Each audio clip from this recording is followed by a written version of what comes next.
especially if it's coming from taxpayers' money. They're like, hello. Yeah. What were the findings? Yeah. And people typically don't go back to address the same people that this research is meant to serve. 100%. So there is a need, a big, big need. But it's for you to eat taxpayer money. Taxpayer money. You're no different to a government official, in fact, that's corrupt. No. You are eating taxpayer. I can't believe this. I'm kidding. Hi and welcome to the Communicon podcast, where we talk all things communication, public speaking and science communication. Today we're joined by the lovely Sis Thandi Magwai, who is a public health researcher and a health data analyst. So, Sis Thandi, the first time we had a conversation was actually on a comment section on LinkedIn. Yeah. And you'd posted something about the importance of researchers publishing their work in alternative platforms like social media. And you'd also spoken about how is then the requirement for people to be content creators? Should people be both researchers and content creators? How do you strike the balance? And I remember reading it and thinking to myself, I disagree. And I think I commented something along the lines of, I think every researcher should learn how to show up on social media. And you had a few words to say about that. Yeah. Well, thank you for the warm welcome. That's how our conversation started. And for me, actually, I was saying, no, I don't think every researcher should be translating their research to all different kinds of audiences, mostly from a capacity issue. Researchers already have a lot of work that they need to do. We design studies, we collect data, we analyze the data, we disseminate the data, usually through publications, right? And often we are required to teach. That is a lot of time that's required to do all of this.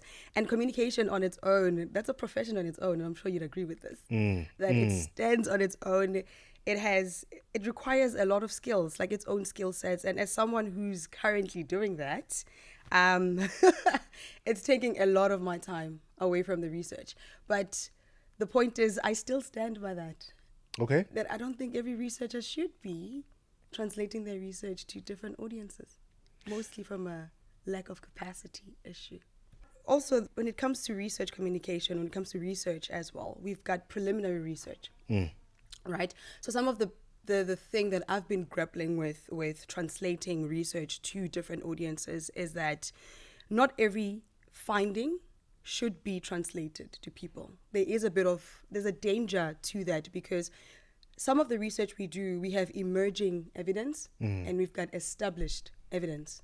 Those are two different things. So there's a danger of communicating emerging evidence in such a way that now the person on the ground or on the other end assumes that it's established evidence. Okay. And, one example I like to go back to is during COVID. I think COVID for me, it taught us a lot of stuff. With COVID, what happened was that, especially in South Africa, the guidelines that were recommended were changing, right? And what I saw the public do was that people started to mistrust the government even more. Okay. They started to not trust healthcare professionals, scientists. They said we're incompetent. They said we keep changing our minds a lot. But as someone who is both a scientist and a researcher, for me, what I was seeing was the scientific method happening in real time. That with science, with research, we have to go with the best available evidence and the most up-to-date evidence at a time. Okay. To make decisions. And so that is what was going on. We're saying, yes, look, we've got the evidence that says people should wear masks, but then we go back to the drawing board, we do our research, and it says, no, actually, there's no need for masks. But then what the public was seeing was, they don't know what they're talking about. Got you. They don't know what they're doing. And I think that's one of the biggest dangers, where we could communicate things and people now assume that this is an established fact. Yeah. And it's not changing. Got you. So emerging and established, which means you want the public to understand that science has the leeway to be able to grow, to understand. I'm then curious, Sis Thandi, and I'll talk a bit about your journey to ask this question. So, of course, your journey insofar as the academic side of things, you start quite early and you go in human physiology, anatomy, and genetics early on. Yeah. That was your early start. I'm trying to find an arc. At what point did you realize that I need to communicate my research to the public? And how was your journey? Because you obviously you started there, and then you went to infectious disease and immunology as the next step. Yes. At what point does it click to you that, hang on, there's this thing that's called research communication, often referred to as science communication, but to open it and broaden it out, research communication. At what point for your journey, before we start speaking about other scientists and how they can communicate, at what point did you think, I think I need to do this? And talk to us about then gaining the skills and the competency to be able to do that. I first realized it when I was doing my first master's. Okay. So my master's was in a lab that focused on the female reproductive tract and like all the health issues around that, especially from the angle of infectious diseases. And I remember at the time I had a friend who went to go see a gynecologist, an obs and gynae, right? And the gynecologist at the time recommended douching as a practice that she needs to do to treat her problem at the time. But we were both confused. So this friend also has a similar background to me. We were both confused, like, why would a gynecologist recommend douching in this day and age where we know as scientists, we know as researchers that douching has been shown to be harmful more than it's been shown to be beneficial. So what's causing this gap? We know that this should not be recommended anymore, but it's still being recommended in practice. And for me, that's where my idea for communicating my research with the public and organizations and policymakers started. It was really out of frustration of the fact that we know so much that the public does not keep up with. Even healthcare professionals that are in practice and treating patients, they do not keep up with. It takes years. Most often it takes decades for that research to be translated into practice, for it to actually inform decisions. Gotcha. And that's where my frustration came from. And that's when I started communicating research back then. But I started with my own research. Okay. Because I was comfortable with that. And it was something I was doing every day. But currently, I've broadened it out to now communicating other people's research as well. And I do this on my platform called the Breakdown Project. So that's really where it all started. And in terms of gaining the skill sets, they were mostly self-taught. But also, I've had the privilege of working outside of academia. Gotcha. So at some point, I worked as a learning designer. And at some point, I took a break to go to South Korea, and I was teaching English for a year to middle school students. So all of these, they're teaching you how to take complex information and simplify it. So I figured I'm going to combine my skill sets in research and medical science, and then I'm going to combine it with this skill of being able to take complex information and just simplify it without losing accuracy, of course. Yes. Like simplify it and then communicate it to the public. And that's really my story around that. Good. So, and I don't want you at any given point, if you feel like I'm trying to trap you here at any given point in time, let me know. So you then feel this frustration. You then embark on this journey. Of course, the journey isn't a smooth one, right? Obviously, as you share your communication, and as you share the work that you're doing, your research, you come across this, I'll call it a dichotomy that says you want to speak, you want to share, you want to inform people because you're so frustrated. And social media says you must do it in 5 seconds or I scroll up. Yes. Right? How do you balance some of that, even as you continue creating and putting things out there, especially on platforms like social media? My goodness. That's a very hectic one. That's been a big issue of mine. I think the whole topic of, is it sensationalism maybe? Yeah. I think it leans a little bit into that. So for me, I've been learning this lesson the hard way. So, and often it'll come through people not engaging with your work as much, and you realize that you're not doing something right. But at the same time, you want to do the right thing. But the danger with research communication is there's so much nuance and caveats. And now with social media, it says, if you don't hook me in within the first 3 seconds, I'm gone. I am gone. You will not catch me here. So my balance really has been, and we've spoken about this before. I think I Yes. even asked for advice from you that how do you do it? I'm struggling with this. The way that I have tried to deal with it is I try to come up with hooks from the get-go. And I think this was actually your advice. And I don't mean to trip you. So you were saying that you can hook a person and tell them a fact that could cause a bit of, huh? Yes. You know? And it's not necessarily false, but you after you hook them in, then you break it down. Yeah. And that's what I've been doing. Okay. And I find that that can help with creating both long form and short form content.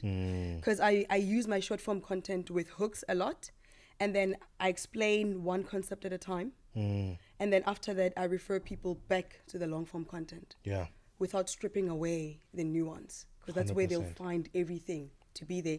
But it's still not easy. It's very difficult, and I think a shift in all things.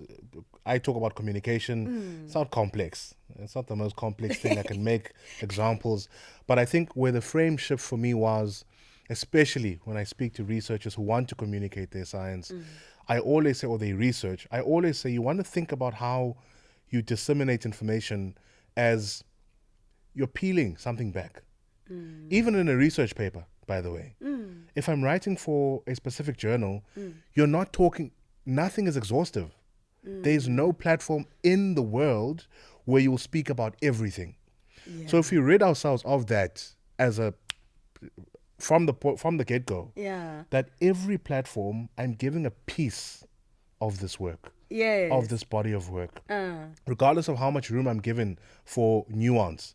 You could produce a 30-second thing that's needs more nuance, well, you can have a 24-hour long live stream, Yeah. and you'll still need more nuance. Yes. So every work you put out is incomplete.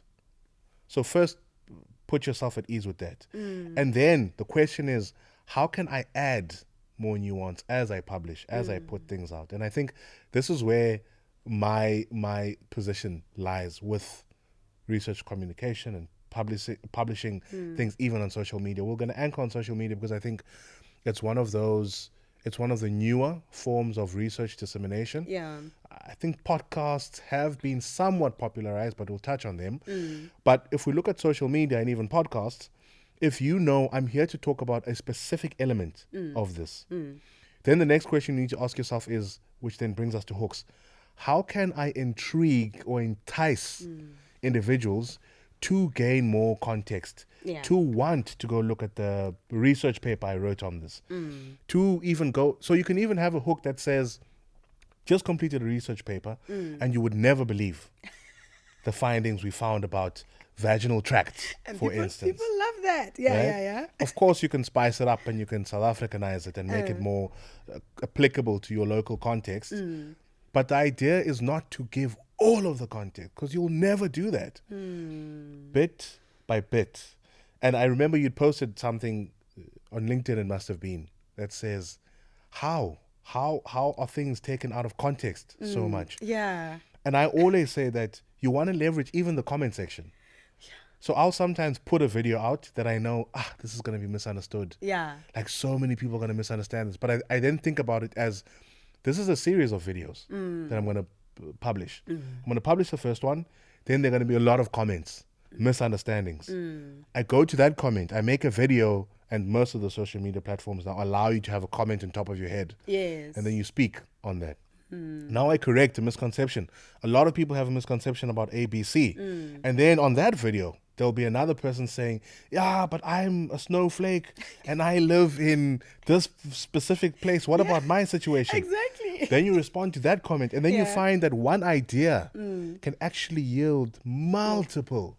And you can then get into, you're creating a body of work. Yeah. Right, that people can seamlessly, I like this comment. It's got 1,000 likes. It's controversial. Yeah. But there's a video.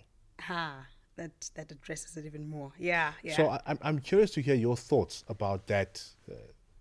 You're creating a body of work. You're always giving more context. And actually, even more pointedly, why can't that be seen as yet another publication?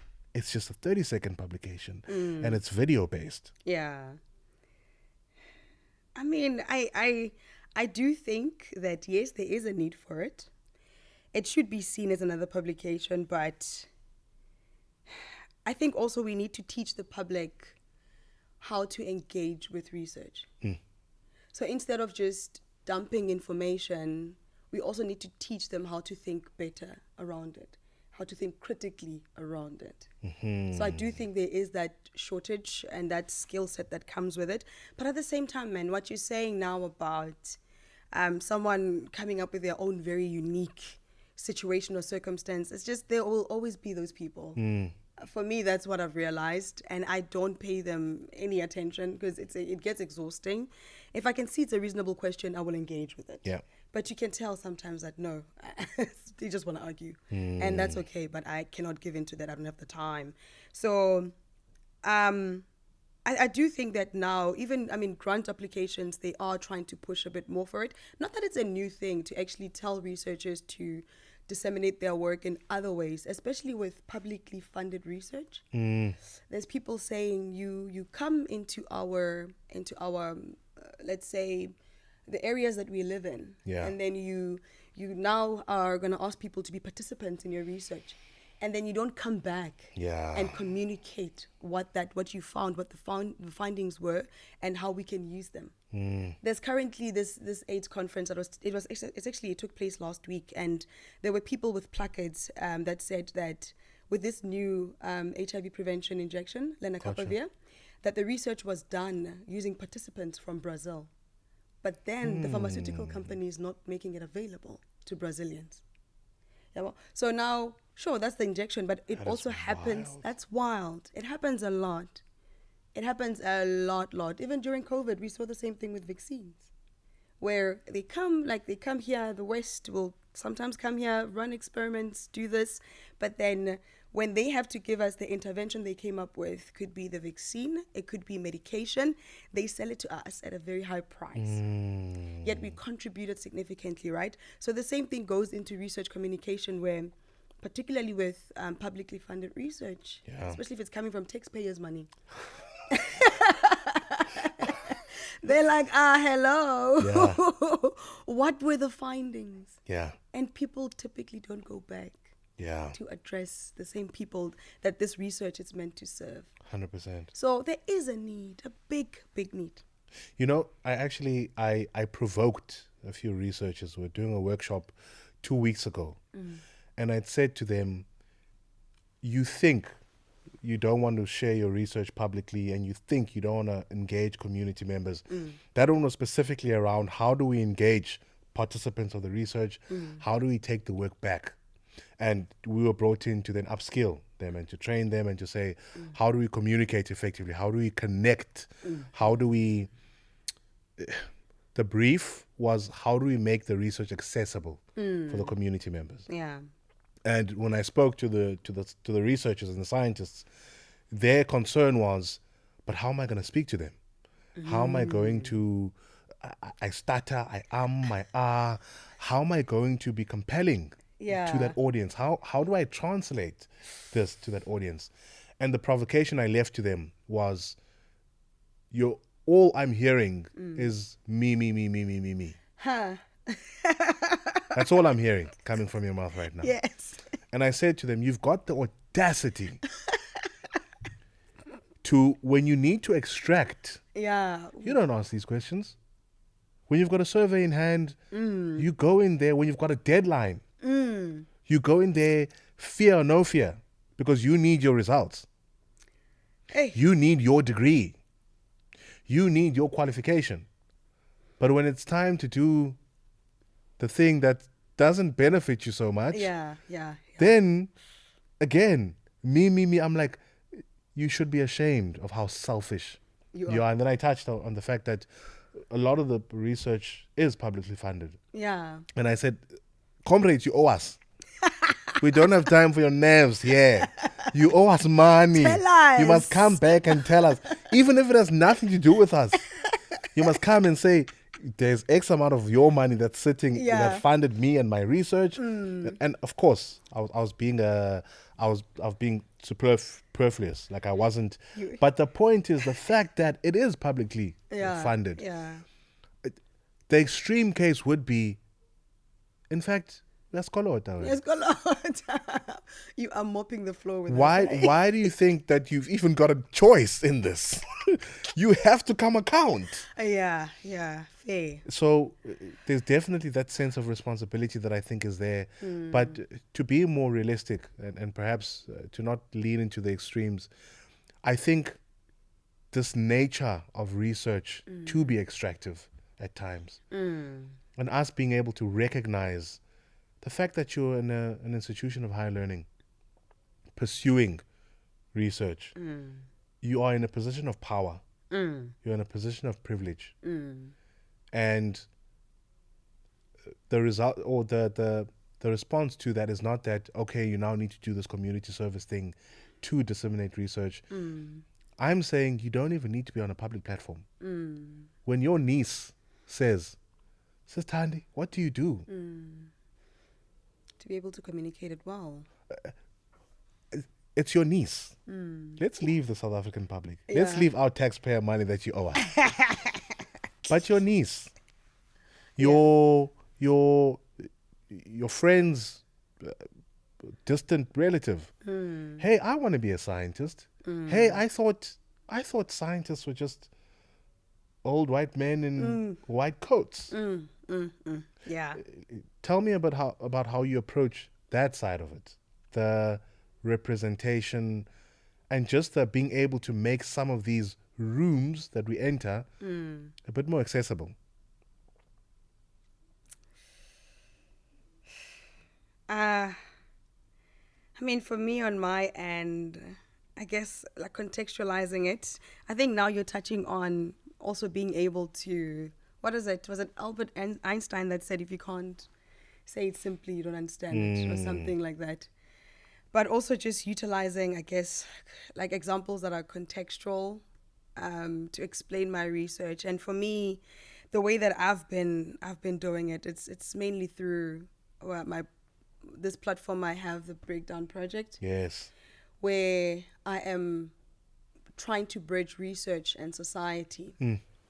And I'm communicating research, complex information, and it's not, I don't even just limit it to the public, because it also, again, as I said earlier, it applies to healthcare professionals. It applies to organizations. It applies to policymakers. Like, those people make decisions about our health. Yeah. They need to be informed about what does the evidence say, what does it not say. And for me, that's been my bit on doing it, really. To say, this is what I have, this is what I can utilize. Come up with all these different videos as well, which has been a steep learning curve. Yeah. It's been a very steep learning curve. And I think I can understand why sometimes researchers also are reluctant. I see. To do it.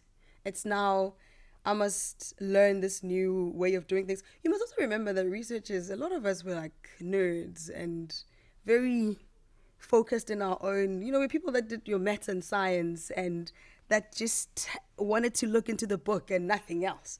So now you're asking them to come out of that shell. And in a setting that they're not familiar with. And mind you, even communicating research to researchers and academics, it's not easy. Yeah. Because there's also different levels to it. I'm going to make an example with journal clubs where I remember I had to do a journal club, essentially how researchers try to, especially in academia, to keep up with research, right? So we're all on a roster, and then essentially you'll pick up a paper that's recent, that is relevant for your field, and then you communicate it with other researchers, other scientists, other this. And even that on its own was a steep learning curve. Gotcha. So I can understand the reluctance. I can understand the reluctance. But I also feel like I didn't address the rest of your question. You did. And I want to speak about the Breakdown Project. And of course, based on what you've shared about your story, it was born out of this frustration of this gap between what is sitting on research labs, for the lack of a better word, or sitting on journal articles that's not translating, and the turnaround time that comes with that.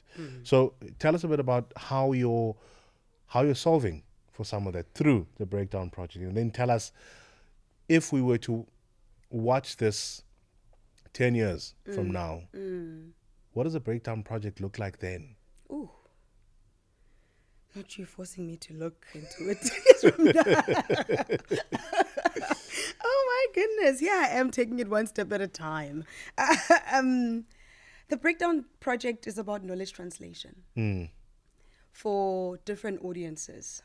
It's saying that we're going to take this complex health research information, and I speak more about health research, not that that's the only research that's there, but that's my expertise. I don't want to now speak into like other types of research, but its mission is to translate knowledge for different audiences and to not just leave it there, to not just provide people with information, but to help people think better about their health.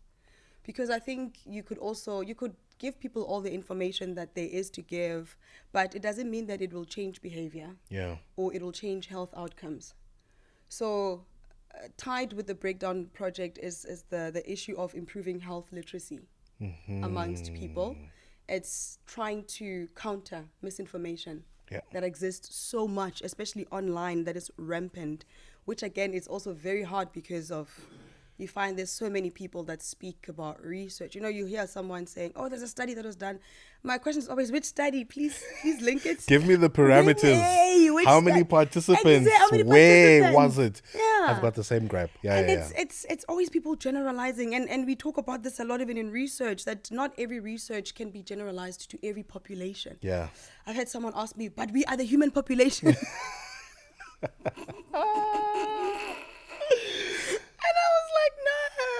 That's not how we define population in epidemiology. It's a different thing. But you see, again, the whole topic of we need to also teach people how to engage critically with research and health information.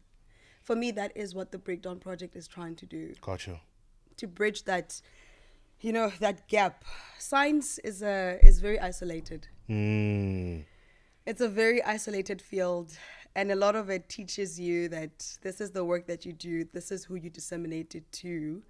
It's just amongst ourselves. Yeah. The big old ivory tower. Yeah. And our papers, our research work sits behind paywalls. Yeah. Even we can't always access it, by the way, guys. You've written the paper. No, if you've written the paper, it's fine. You can access it. But I can write a paper that I don't get paid to publish. I pay to publish it. And then other scientists must pay Which one is this one? That's how it typically works. It's so ridiculous. I mean, there's a platform. I'm not admitting to crime, but there's a platform I knew of when I was an undergrad that people used to use with the bird. With the bird to get publications for free because we couldn't afford it. Yeah. Like, sure, if you're affiliated with your university, then UCT, for instance, will make it easier. Like, it'll buy certain articles for their students and stuff. But it's not all of them. Yeah. Sometimes you see a paper, you're like, I want that paper. I want to reference this paper. But then you yourself can't access it. And the worst is they'll give you a snippet, eh? Yes. Like abstract and then a little bit of a snippet and you're like, it's there. What I'm looking for is exactly you're like, I want in there. Yes. So it's one of the reasons why I started the Breakdown Project, because also it's a platform to help other researchers as well to come and translate their work. Gotcha. Through the Breakdown Project. So I don't know whether I'm going to make it a non-profit or profitize it. Oh, let's profitize it. We must make money. I'm trying to establish that part. It's still in its early stages. This is just the beginning. You've even asked me, why call it a project? And it's like, I feel like it's one part of the work. And the word breakdown is? To simplify things. Yeah, Break it down for the audience. What do you mean? Yeah. Break it down. And I really like that about how you relate to research communication. Never once, even in private conversations, have I heard you use the term dumb it down. Ooh. Oh, it breaks my heart whenever people are like, don't speak jargon, just dumb it down. I'm like, that's not what you want to do. No, man. And when you say dumb it down, you're insinuating something about the audience first and foremost. Exactly. So you're saying, hey, this audience is a certain way, therefore I now need to...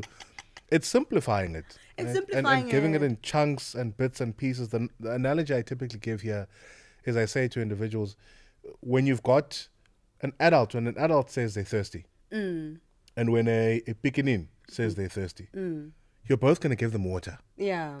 You're not going to give the child play water. You're not going to give them an empty cup and say, now pretend there's water in there. Water is water. Right? You're going to Yeah. give them water, but you're going to give them a different quantity. Yes.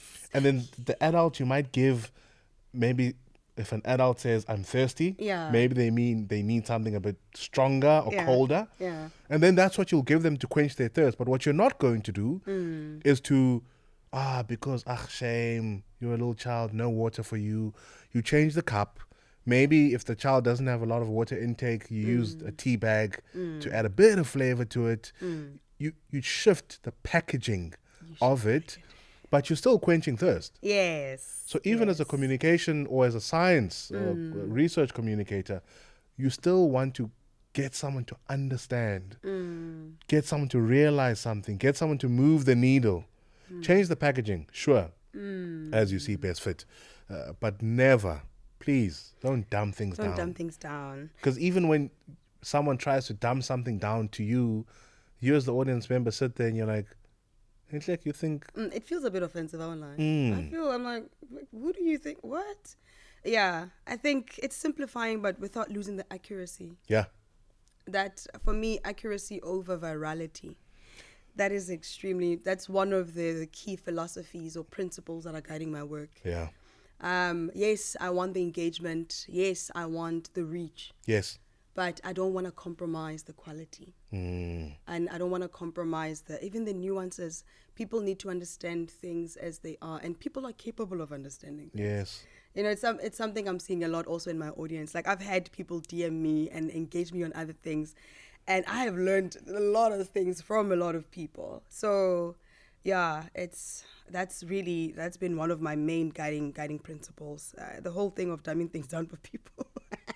It doesn't work. It doesn't work. Doesn't work. Now, let's get tactical for a moment. There's a researcher sitting and thinking, I'm interested in sharing my research publicly. Yeah. I'm interested in disseminating my research in different ways. Or my funding requires it. My grant is saying I must go on a podcast. Yeah. My grant is saying I must put out social media content. I must create content. As a matter of fact, one of the social media platforms has a STEM tab. If you would have, when you flip through the social media contents or platforms you're on, you'll see one of them has STEM, and you can click on STEM and you see math. You must check. Are we not saying the name of the platform? Well, we can. I don't know. I don't know which. TikTok has a STEM. Really? Yes. This is new information to me. TikTok has a STEM chapter to it. There's For You. Yeah. There's other things, and then I think there's friends, and then there's people you're following. Then there's STEM. I only have 3 options. Are you sure you're not paying for TikTok? The TikTok Premium? No, TikTok should be paying me. Creating so much content, they should be paying me. I'm keeping people addicted to TikTok with how good the content is. That is so true. But no, so it's not a paid version. It could be, no, but your algorithm will be stronger than mine insofar as STEM. But I'll show you. Even my content should be under STEM. I think it should. But I have never seen that options. I see 3 tabs. I see friends, For You, and I forgot the community. I don't know what the other one is. Yeah, there's I've STEM. never seen STEM. Maybe I need to update the app. There's STEM. There's definitely STEM. And you will get things like math lessons. You'll get things like people talking about science and research communication. So there's someone who says, I want to form part of that. I want to contribute in that regard. Let's give them some practical nuggets. Let's give them, you can share some of the lessons that you've learned. And of course, I can share what I've seen work and not work over the years. What have you seen in your journey to help you even strike that balance? Not be sensationalist, but also not be, hey guys, we're going to be talking about... I mean, I would say number 1, just get started. Use what you have. That's where I started. When I started this, I kept telling people even, guys, I am not a YouTuber.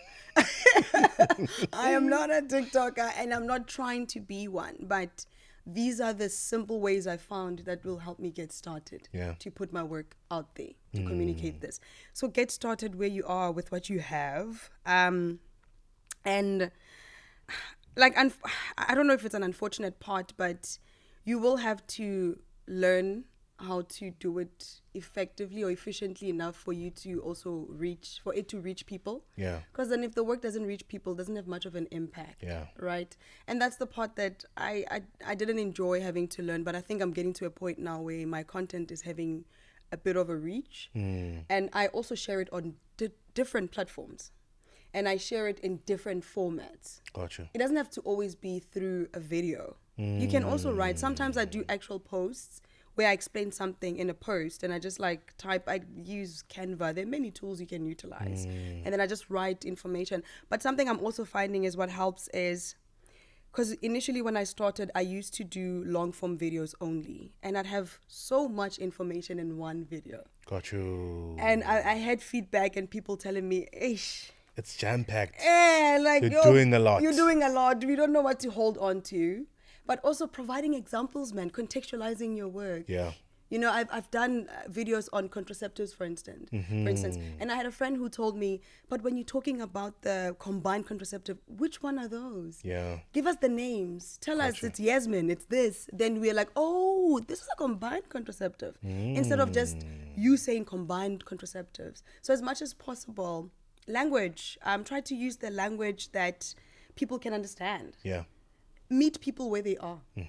Like, those are one of the simplest things you can do. I tried to go against the grade for a while, but I kept hitting a wall.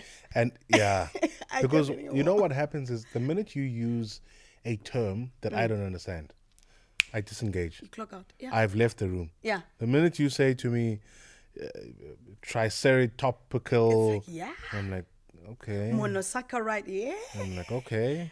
Cool. And other people receive it differently. Other people receive that and they say, I don't know what this word means. Therefore, I'm not smart enough to be listening to this. Ooh.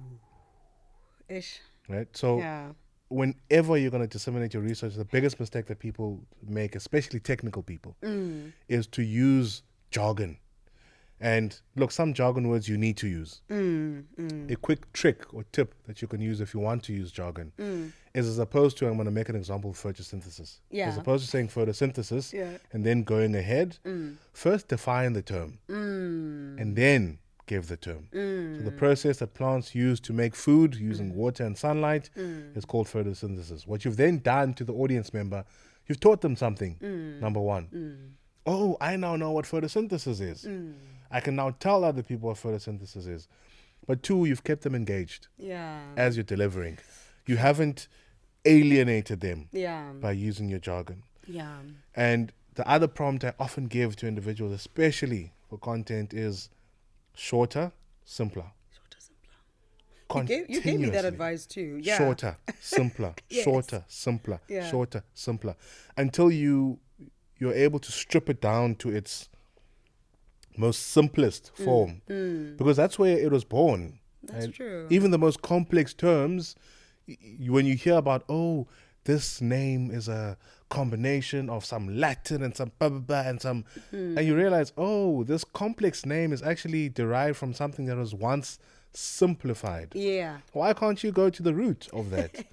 I'm using a word that's made up of two words. Yeah. It's got this word and it's got this word. This word means this. That word means this. Therefore, these two words, then you, of course, the tone with which you deliver it is not going to be like you're delivering it to a 2-year-old. Yeah. You're going to be in conversation with it Yeah. to say, we're having a conversation about this, and I'm just quickly going through the terms.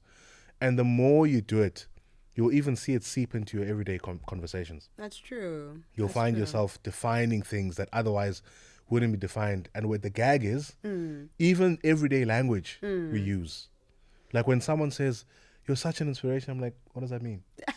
Yeah. No, man, like, you know, Yeah. like you've got this thing. What is this thing? You have a oomph.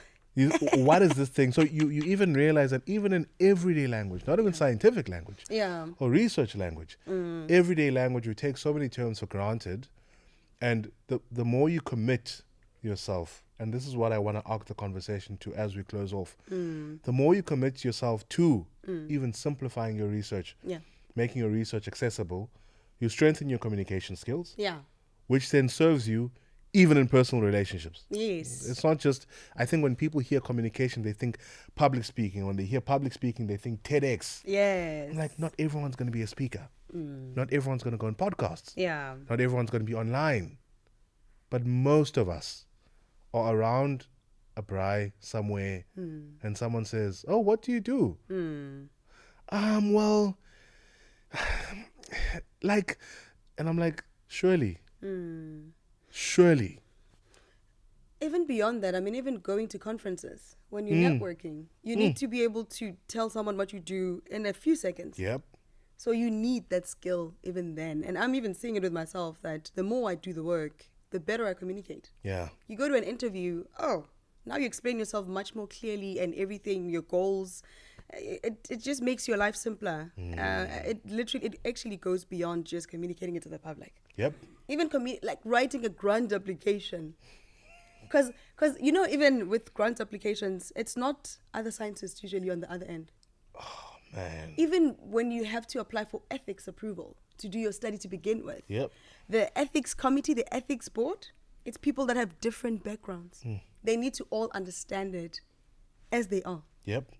So it's a skill that goes beyond just doing this. Yeah, and it's a fundamental one. It's very important. And I think my vantage point is that communication is a life skill. It is. It's a life skill. It's not just for research. Yeah. But research is a brilliant way to start, to learn. Because if I say to someone, hey, you need to learn how to communicate, and they're like, okay, for what? Oh, for your research. So a lot of people I work with will say, you know, Tawana, I wanna become a more effective communicator at work. Yeah. Like, okay, let's work on getting you to be an effective communicator at work. Yeah, at work. And they think it's about work. Yes. And the reflection is always, even at home.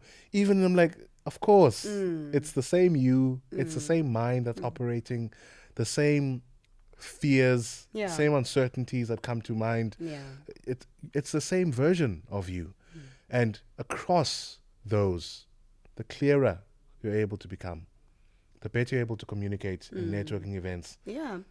To even enroll people to go to a specific space for dinner. Exactly. I mean, if you're an effective communicator and you really like Chinese, but all of your friends are saying, no, let's not do Chinese, let's go to this Nigerian spot. And you're like, how can I? If you're an effective communicator, you'll convince them every time. That's true. You'll convince them every time. So I think for me, that always is the life arc and using work and your research as a platform to practice that. Yeah. Closing thoughts from you, Sister Thandi. Closing thoughts.